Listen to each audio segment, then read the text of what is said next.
আজকের ভিডিওটা থেকে আমরা জানতে পারবো রিস্ট কার্ল কীভাবে করতে হয় এবং রিস্ট কার্ল করতে গেলে আমরা কী ভুলগুলো করি। তো ভিডিওটা সম্পূর্ণ দেখো। তো আমাদের ঠিক পারফেক্টভাবে জিনিসটা করতে হবে, বুঝতে পারছো? ভালো করে দেখে নাও। এটা আমরা এই কাছাকাছি ধরবো, এইভাবে ধরে একদম সুন্দর করে হালকা করে তুলে এইখানে আনবো।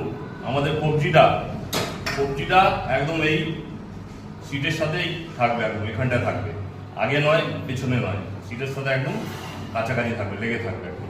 আবার দেখো এইভাবে ধরলাম, হালকা করে তুলবে, এই চলে এলো, ঠিক আছে? ওকে, এবার থামসটাকে চেষ্টা করবে নিচে থেকে রাখার জন্য।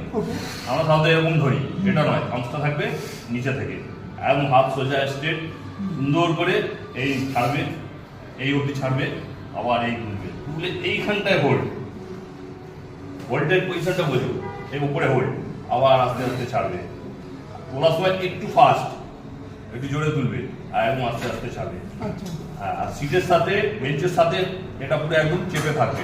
অনেকে এরকম উপরে তুলে নেয়, কেউ নিচে অনেক চলে যায়, ওরকম নয়, সুন্দর করে ধরবে, আস্তে আস্তে ছাড়বে, তোলার সময় একটু ফাস্ট, আর এখানে হোল্ড, ঠিক আছে?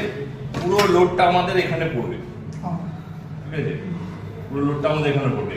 কখনো এরকম জবরদস্তি এরকম নয়। এক একজন তো আবার এত ওয়েট নিয়ে যায়, লাগিয়ে ফেলে, যে তুলতেই পারে না, একদম মানে কোনো রকম এরকম করে তুলছে। এটা ওই জিনিস নয়, এটাকে একদম সুন্দর করে ধরে ধরে আরামসে তুলতে হবে। এই হোল্ড, এই হোল্ড, এই নিচে অব্দি আসবে জিনিসটা, হ্যাঁ, ঠিক আছে? বুঝতে পারলে?